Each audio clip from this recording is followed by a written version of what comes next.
Over the last few years, we have heard a lot about democratic norms. That is, the rules by which a democratic society's politics operate. And easily, the storming of the Capitol by a mob of Trump supporters and the conspired stealing of the election via parliamentary procedure have been some of the gravest violations of these democratic norms. But for all the attention that is paid to Trump's violations, he is far from the first to do so. I would argue that the biggest of these violations prior to January 6, 2021 happened in 1940, when the presumably lame duck president Franklin Delano Roosevelt decided to seek a third term as President of the United States. FDR is famous for many things: the New Deal, leading America during World War II, and being the only person ever elected president more than twice. 4 times, in fact. An act so egregious that after his death, the Constitution was amended to make sure something like that could never happen again. Now, the cult of FDR is strong, and his decision to run for a third and fourth term is usually defended on the grounds that he needed to defend democracy from a foreign threat. But that argument sounds a lot like what the former president and the people who stormed the Capitol building believed. These people didn't see themselves as overthrowing or undermining democracy. They seemed to genuinely believe that the election was fraudulent, and Joe Biden was about to steal the presidency from the rightful winner. In their eyes, they were defending democracy, and they took what they believed to be their last chance to save it. Now, obviously, they were wrong, but at least they seemed to genuinely believe their wrongness. But, as I've said in previous videos, FDR was a compulsive liar, and although he gave the socially and politically acceptable answer of defending democracy from foreign foes, his true reasons for violating democratic norms were far more domestic and cynical. The Chicago Stadium is the setting for the Democratic Party's National Convention, assembled to nominate a candidate for the presidency of the United States. Amid scenes of enthusiasm, Chairman Jim Farley calls the convention to order, and the mayor of Chicago rises to nominate President Roosevelt for a third term. As a matter of fact, the brain trust is the greatest myth in America. In order to have a brain trust, you got to have both brains and a trust, and all we've had has been a trust. Mr. Chairman, ladies and gentlemen of the convention, my friends, I have already indicated to you why I accept the nomination that you have offered me, in spite of my desire to retire to the quiet of private life. The cause is great. We must win. We cannot fail if we stand together in one united fight, and I thank you. You in this convention are aware of what I have sought to gain for the nation, and you have asked me to continue. I stand before you without a single pledge or promise or understanding of any kind except for the advancement of your cause and the preservation of American democracy. It seems wholly likely that within the next 4 years, our armed forces and those of our allies will have gained a complete victory over Germany and Japan, sooner or later, and that the world once more will be at peace. Before we move on with the video, I want to take a moment to plug the Casual Historian merch store over at Redbubble. Now, there are lots of YouTubers out there, especially history YouTubers, with their little merch stores with merch that sells nothing more than stuff with their channel's logo on it. Now, there's place for that, but I know that unless you're a super fan, that shirt doesn't really appeal to you, and wearing it out in public doesn't really do much for people. That's why I decided to go and get some original designs made, especially for you guys that I think you'll all love. From the John Brown collection we have, Viva la Abolición. But if violent insurrectionists aren't for you, then I have another one that might suit your palate.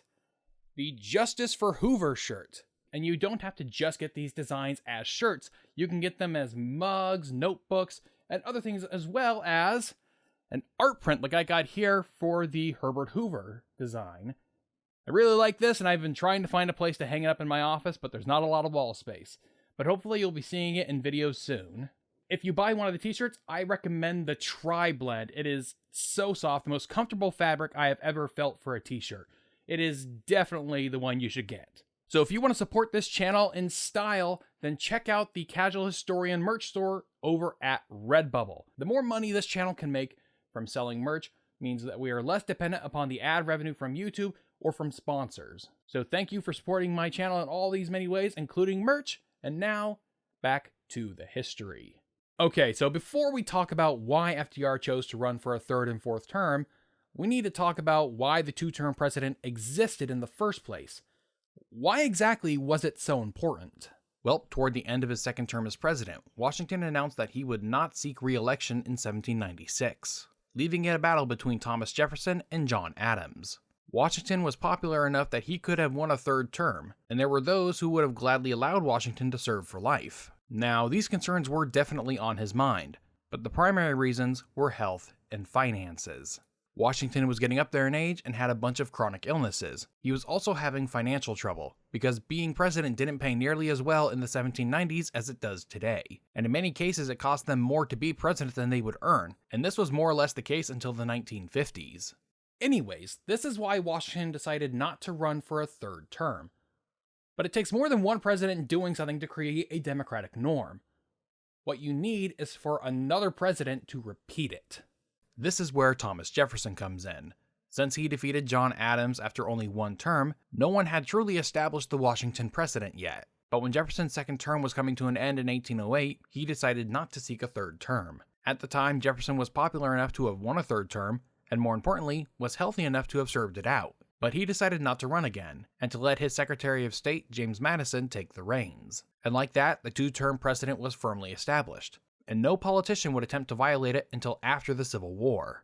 The first to try was another war hero, Ulysses S. Grant. After serving 2 terms, he allowed another Ohio general, Rutherford B. Hayes, to take the Republican nomination. But the 1876 election was tight, and an electoral crisis emerged, and Congress had to settle matters.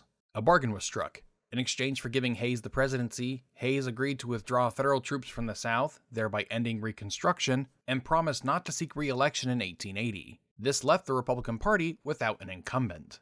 Ulysses S. Grant's administration had been riddled with scandals, but after some time away from Washington and a 2-year tour around the world, he returned rejuvenated and ready to re-enter politics. At the 1880 Republican National Convention, he arrived with over 300 delegates prepared to vote for him, while needing only 370 to win. After 36 rounds of votings, the delegates of the runner-up, James G. Blaine, abandoned him and combined forces with a bunch of other delegates to nominate a compromise candidate, James Garfield. After losing to Garfield, Grant stepped back and supported his party's nominee. The next attempt happened in 1896, when Grover Cleveland sought his own third term. Cleveland is famous for being the first and so far only president to serve 2 non-consecutive terms. He was first elected in 1884, but lost his re-election attempt in 1888 to Benjamin Harrison. The two would face off in a rematch in 1892, which Cleveland won. But Cleveland's second term was hit early by economic depression. At the same time, the populist movement had been growing in the United States and was taking hold of the Democratic Party. When the 1896 election came, Cleveland sought a third term, but the Democrats rejected him, nominating William Jennings Bryan, who would go on to lose 3 presidential elections. The DNC felt so strongly about rejecting Cleveland that they put this in their 1896 platform. We declare it to be unwritten law of this republic, established by custom and usage of 100 years, and sanctioned by the examples of the greatest and wisest of those who founded and have maintained our government, that no man should be eligible for a third term of the presidential office. FDR was 14 at the time that this was written. Throughout the 19th century, Washington's president was preserved by the integrity of the men who held the office and by the parties who nominated them. But the progressive era would throw everything off course. Theodore Roosevelt came to national prominence thanks to the Spanish-American War. It won him the governorship of New York and then the vice presidency, which allowed him to ascend to the office of president after William McKinley was assassinated. He was able to win a term of his own in 1904, and after his victory he announced that he would not seek a third term. His hand-picked successor, William Howard Taft, would win the 1908 election, and Teddy would go on his own tour of Europe and Africa, but upon his return, he didn't like what Taft was doing. This story is usually portrayed as Taft not being progressive enough for Teddy's liking, but that's not really the case. If anything, Taft was more progressive than Teddy, especially on trust busting, which is where they disagreed most. Taft was far less discriminating when trust busting than Teddy, who believed that there were good trusts and bad trusts. And coincidentally, the good trusts were those who donated to his campaigns, while the bad trusts were those who donated to his opponents. This ultimately led to a falling out between the two, and in 1912 TR attempted to wrest the Republican nomination from Taft. But despite Taft being the bigger trustbuster than Teddy, The conservative and liberal factions of the party sided with Taft in order to preserve the two-term precedent. Now, at this point, Teddy Roosevelt has two options.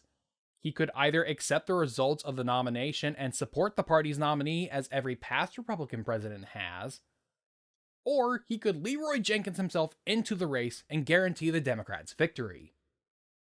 He chose the latter. Not only did this put the now despised Woodrow Wilson into office, it would lift FDR into his own national spotlight. Similar to his cousin Teddy, FDR would serve as Assistant Secretary of the Navy during the Wilson administration. This, combined with his familial relations with TR, would give him enough national name recognition to receive the Democratic VP nomination in 1920. He would go on to win the governorship of New York in 1928 thanks to the endorsement of Al Smith, who lost the presidential race to Herbert Hoover. The Depression would hit, and FDR would win the 1932 election in a landslide, and begin to radically transform the federal government and the United States. And due to well-timed WPA projects, he is one of the few presidents whose party didn't lose seats in Congress during his first midterm. And after another landslide victory in 1936, he reduced the Republicans down to only 89 seats in the House of Representatives and 17 in the Senate. He had everything a sitting president could ask for except for one: a compliant Supreme Court. This is what knocked over the first domino. FDR's first term was filled with tons of new laws and regulations, creating programs in response to the Great Depression. A good number of them, including the original version of Social Security, were declared unconstitutional in the Supreme Court. FDR was annoyed that the Supreme Court could hold up his progressive agenda, and so he decided to challenge the court's power by adding additional seats to the bench. Those opposing this plan have sought to arouse prejudice and fear by crying that I am seeking to pack the Supreme Court, and that a baneful precedent will be established. This plan, referred to as court packing, was immediately called out for what it was: a power grab. He hadn't mentioned expanding the size of the Supreme Court during the 1936 election, nor during his second inaugural or his annual address to Congress. He kept this plan secret, only letting a handful of White House aides and his Attorney General, Homer Cummings, know about it. He first notified congressional Democratic leadership on February 5, 1937, and there was visible dismay. FDR's campaign manager, James Farley, who also served as the chairman of the DNC and as Postmaster General, only found out about it in the newspaper.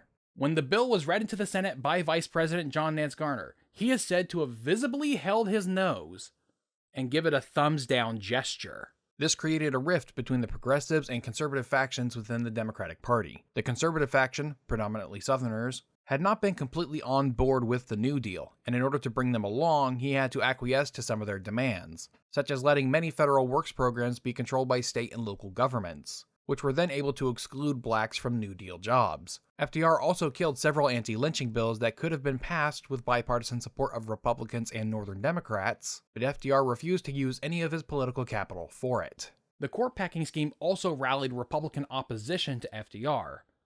You see, not all Republicans opposed FDR or the New Deal. The progressive faction within the party supported a number of its programs and voted along with progressive Democrats.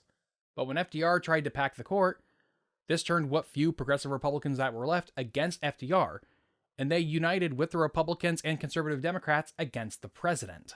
This greatly angered Roosevelt. Even though the threat of packing the court resulted in the court overturning fewer New Deal laws, it also resulted in Congress passing fewer themselves. This is what ultimately pushed Roosevelt into seeking a third term. He was no longer able to pass radical legislation, and he blamed conservative Democrats for it. What should be understood, however, is that the New Deal wasn't nearly as popular as historians have suggested.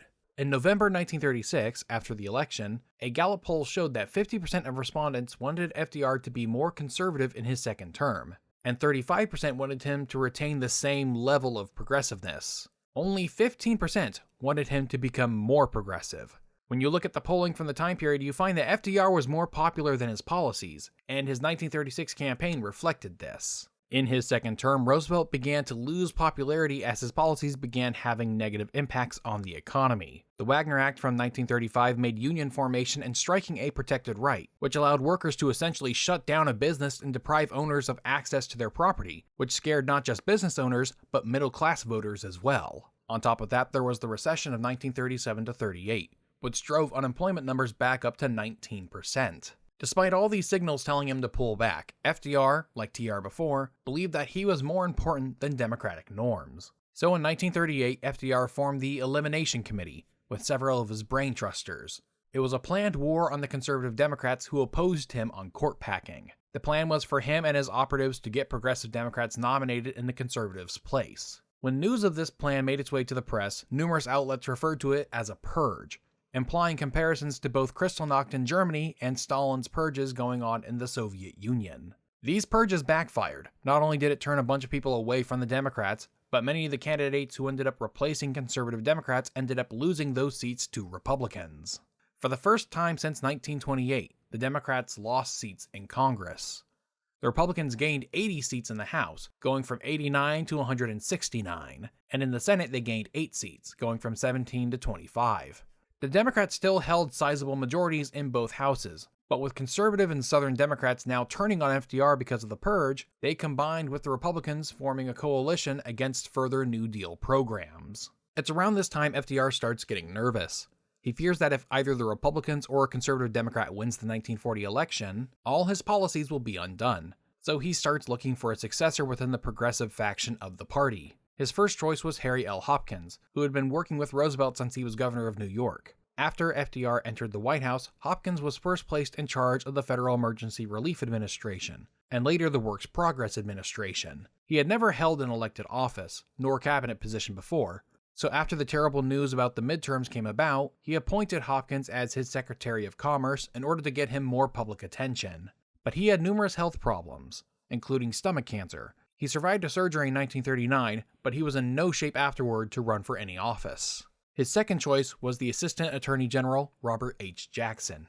In order to get him more electoral experience, he suggested that Jackson should run for governor of New York like he had. But before that could happen, Jackson embarrassed himself in a radio debate with future GOP candidate Wendell Willkie in January 1938, after which FDR lost interest. Roosevelt was running out of options. Both the country and his party seemed to be turning in a more conservative direction, and there was no one he could trust to preserve his legacy. Polls started showing that the most favored successor to Roosevelt among Democrats was his vice president, John Nance Garner of Texas, who had become an unofficial leader of the conservative faction of the party. Another favored candidate was James Farley, the Postmaster General and head of the DNC. Farley was not fully part of the conservative faction, but was too conservative for Roosevelt's liking. In July 1939, Farley would have 3 meetings regarding the 1940 nomination.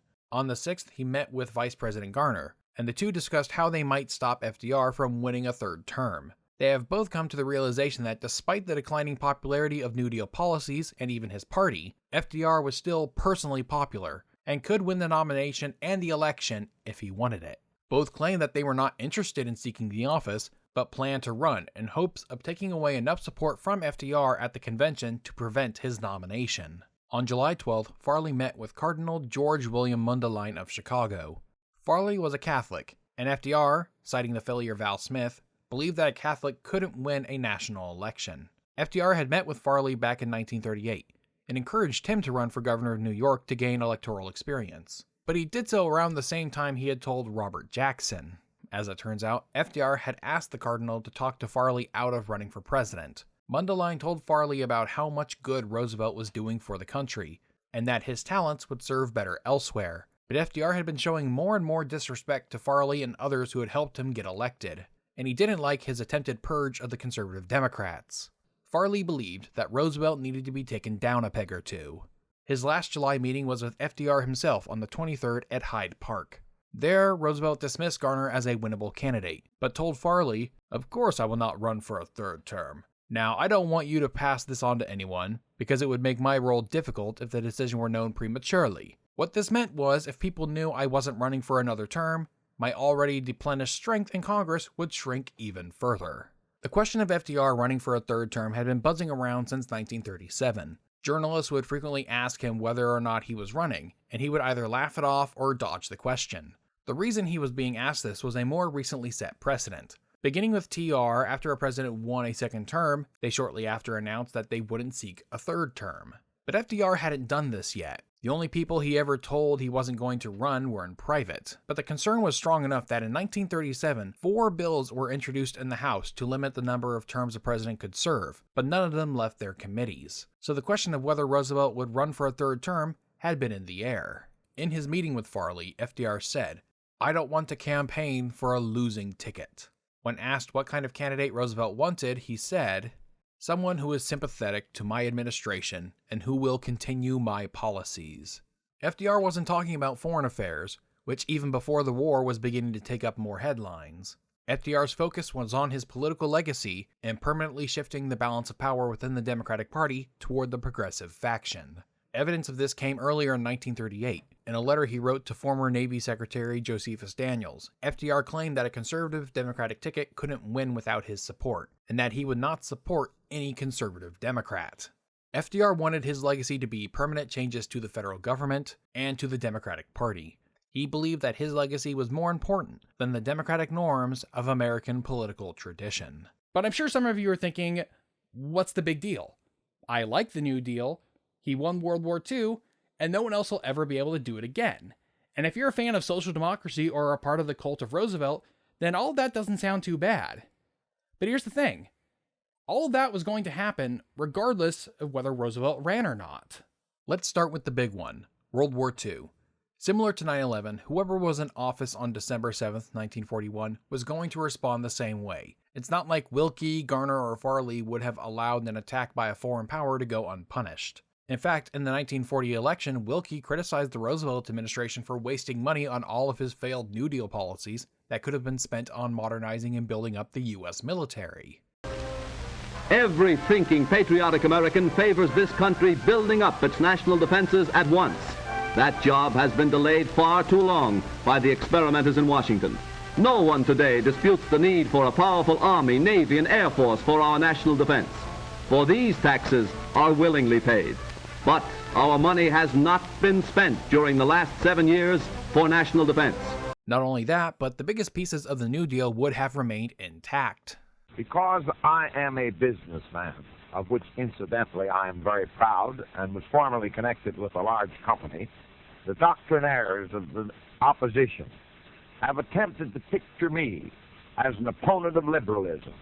But I was a liberal before many of those men heard the word, and I fought for the reforms of the elder La Follette and Theodore Roosevelt and Woodrow Wilson before another Roosevelt adopted and distorted the word liberal. I believe that the forces of free enterprise must be regulated. I'm opposed to business monopolies. I believe in the right of collective bargaining by labor without any interference and full protection of that obvious right. I believe in minimum standards for wages and maximum standards for hours, and I believe that such standards should constantly improve. I'm in favor of the regulation of interstate utilities, of banking, of the security markets. I believe in federal pensions, in adequate old age benefits, and in unemployment allowances. I believe in the encouragement of cooperative buying and selling, and in the full extension of rural electrification.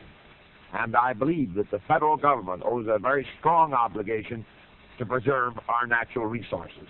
Now, those are just the things that would have remained the same had he not run. But there are other ways in which we would objectively be better off had FDR not run for a third term. Let's start domestically. Remember when I told you earlier about FDR giving in to a lot of Southern demands in order to get New Deal legislation through? Well, these demands included FDR killing basically every anti-lynching bill that came up during his term. There was one last anti-lynching bill that came up in 1940, with surprising support behind it. In late 1939, John Nance Garner was planning his run for the presidency. Assuming Roosevelt wasn't going to run, he was assured the Democratic nomination. He would have the support of the Solid South, but he was going to have some trouble in the North. This is when he got an idea.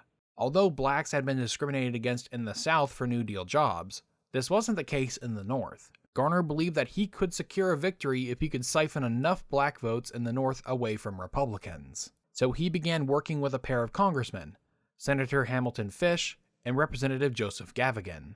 They drafted an anti-lynching bill, and Garner began spreading a rumor that he would be willing to get behind the legislation. This was a surprise to everyone, including FDR, who saw it as a cynical ploy to win black votes. And in all fairness, it was.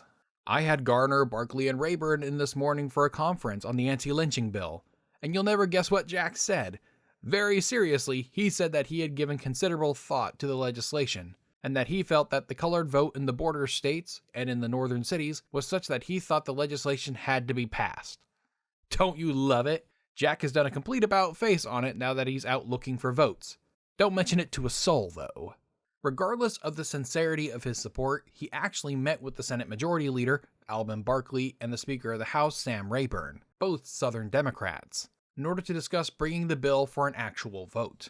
Most prior attempts at passing an anti-lynching bill failed because they never left committee. But this time around, assuming it could be brought to the floor for an actual vote, the bill could pass with a bipartisan vote of Republicans, Northern Democrats, and even a handful of Southern Democrats with Garner's seal of approval. In our timeline, Roosevelt decided not to help the bill because by that point he had already decided to run again, and he needed the support of the Southern Democrats to ensure that Garner didn't try to run as a third party, and do to FDR what TR had done to Taft in 1912.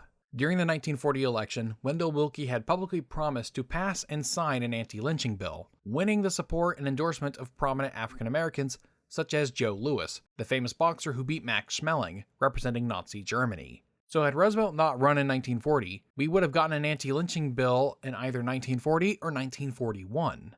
But we didn't, because Roosevelt believed that he was more important than America's democratic norms. The other, potentially much bigger change is how someone else would have handled the war.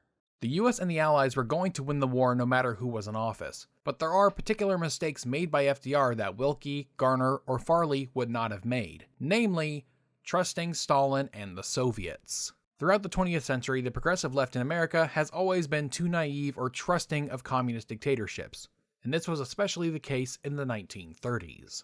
During the 1932 election, part of FDR's campaign was promising to open up relations with Russia, whom the US had no diplomatic relations with since the October Revolution, the only good policy of Woodrow Wilson. FDR believed that if the US normalized relations with the Soviet Union, this would open trade between the two countries. He hoped that this would increase US exports and help the economy recover from the Great Depression. He also thought that he could get the Soviets to repay the debts owed to it by the Tsarist regime, but neither would end up happening. The Soviets weren't interested in buying American goods, and they had reneged all the Tsarist debt, which is why no government or bank was willing to lend the Soviet Union money. On top of this, FDR, like many progressives, was interested in Soviet economic policy, because like many other progressives, he bought into Soviet propaganda that Russia had avoided the Great Depression.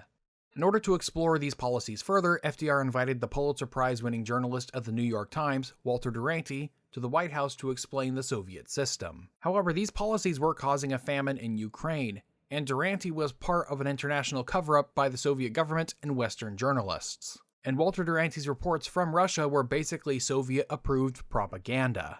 Despite Duranty and the Soviets lying about the ongoing genocide in Ukraine, the US State Department knew about it, and there's no way FDR wouldn't have been aware, which meant that he either thought his policy was more important than the millions of starving Ukrainians, or he chose not to believe his own intelligence officials. And similar mistakes to these were made throughout the war. He was far too generous with Lend-Lease, with administration officials like Harry Hopkins always giving preferential treatment to Stalin and the Soviets over other allies, as if he feared the Soviets suddenly dropping out of the war against Germany like had happened in the First World War.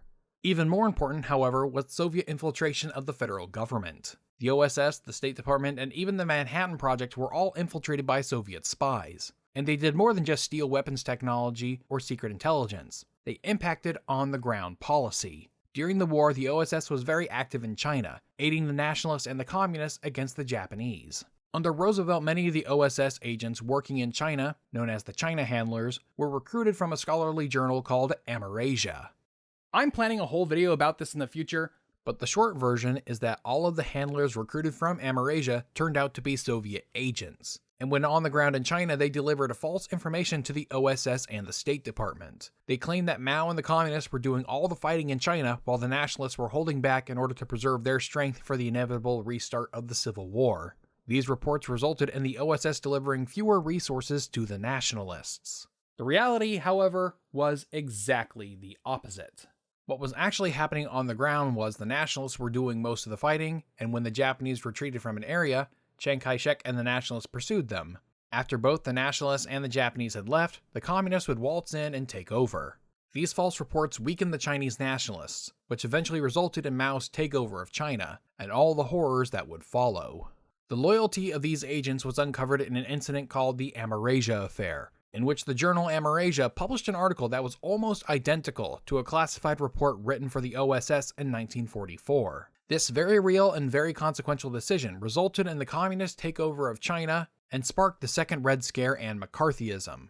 Roosevelt's naivete resulted in millions of deaths and a poisoning of America's domestic politics. And all of this was because Roosevelt was so narcissistic and self-important that no one else could have possibly done what he did. But objectively speaking, he made everything worse by running for a third term. And the only good thing that came out of it was the two-term precedent being codified into the Constitution by the 22nd Amendment. So what are your thoughts? Was FDR the indispensable man of the hour, or did he simply run for his own aggrandizement? Let me know down in the comments below. The videos on this channel don't perform as well with advertisers or sponsors, which is why the success of this channel and the videos on it are dependent upon viewer support. And you can do that by going to the merch store as mentioned earlier on Redbubble, but you can also do so by becoming a patron at patreon.com/casualhistorian. Patrons get access to behind-the-scenes material such as scripts and storyboards, as well as early access to new videos and a patrons-only Discord server. Their support keeps this channel afloat and helps make this project less dependent upon advertisers and sponsors. You can also support this channel by hitting that subscribe button and clicking the bell icon to turn on notifications so that way you don't miss a new video when they come out. You can also click the like button and share the video to show that this video has lots of engagement. Thanks for watching, and I'll see you next time.